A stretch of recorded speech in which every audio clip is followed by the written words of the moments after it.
Troy Rosario nagsisi na hindi tinanggap ang offer ng TNT noon. Mikey Williams pinag-aagawa ng mga big teams na handang magbayad ng ika-ngay to the moon offer. Tara! Unang quarter nag-init agad ang TNT dahil sa magandang shooting ni Calvin Oftana, pero wala pa nga sa kalahati ang natitirang oras, biglang nahabol agad yan ng Ginebra na lumamang pa, up by 6 points. Second quarter tabla-tabla ng labanan, pero under 5 minutes na lang natira, biglang kumaambyo ang laro dahil sa efforts ni RR Pugoy, habang si Justin Brownlee nakakuha ng kanyang unang bucket at kapansin-pansin na hirap pa rin si Justin Brownlee na makabawi ka RHJ at nilimitahan ng buong TNT si JB sa kanyang usual offense. Mas naparami pang turnovers ng Ginebra, tapos ang crowd nagalit muli kay Poy Eram dahil sa pangasar niya sa lahat ng Ginebra fans. Pero dahil sa 7 points na naidagdag ng combination ni RJ Barrientos at Troy Rosario, biglang lumamang ng isang Ginebra. Ikatlong quarter, sinusubukan ni JB na kunin ang kanyang rhythm at nakatatlong attempts talaga siya na puro bokya, pati mga pasa.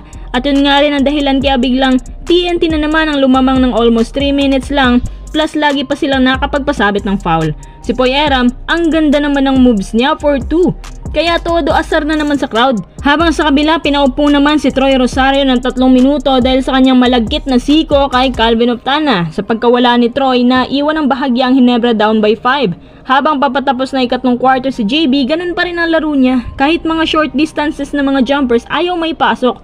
Pero nakakahabol naman sila sa mga free throws na nakukuha nila. Ika-4 na quarter, hayan, bumigay na talaga Ginebra. Although konti na lang lamang, pero hindi na kinaya. So para ka pa rin nanonood ng PBA Finals at ganun pa rin ang resulta. Troy Rosario nagsisi raw na hindi tinanggap ang offer noon mula sa TNT kasi yung Ginebra parang medyo hirap pa rin talaga sa former team niya. Pero sa palagay ko, kung si JB hindi off night ang performance at sing explosive pa rin siya gaya ng dati, mas mahirapan talaga ang TNT sa kanila. Kahit naman nakakuha ng 20 points si JB, pero mababa naman ang percentage niya sa 3-point field at jumpers. Ito yung tinatawag nilang rare night na nag-animoy kryptonite ni JB itong si RSJ. Every time na naglalaban sila, humihina siya. Pinakamasakit, si JB pang nagbigay sa Ginebra na napakaraming bad pass at turnovers. So kaya ako nasabi na kapag si JB lang may good performance both ends of the floor, bilang siya nga yung import na inaasahan, dapat ay hindi nakapag-deliver ng maayos ngayon sa Ginebra.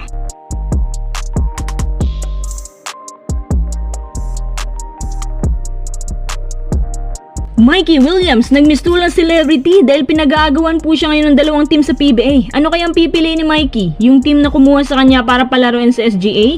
O yung team na kung saan siya maraming players ang nakasundo niya?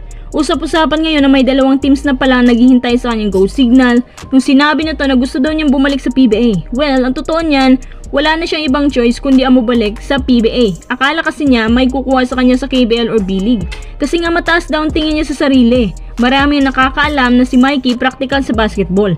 Siya yung nagpapabayad talaga sa kanyang talento. Hindi siya maglalaro kung hindi bibigay ang kanyang gusto, gaya ng ginawa ng strong group sa kanya. Ay kay Charles Chu, binigay nila kay Mikey lahat. Yun yung tinatawag nilang offer to the moon, na kulang na lang ibigay nila kay Mikey yung mga bahay nila. At ang sabi pa ni Charles Chu, na ganyan talaga ngayon. Kung gusto mong bumuo ng formidable lineup, kailangan mong magbayad ng malaki sa kanila. At yun na nga, dahil may mga teams pa naman ngayon yung binabahala na kay Batman ang offer. At pinag-aagawan po siya ng SMB at Converge.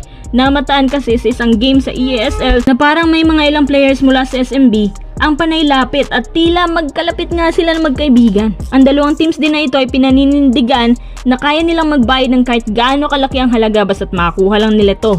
At para na rin nilang sinasabi na desperado na talaga sila para lang manalo. Kasi si Mikey, ibang klase din nagagawa niyan.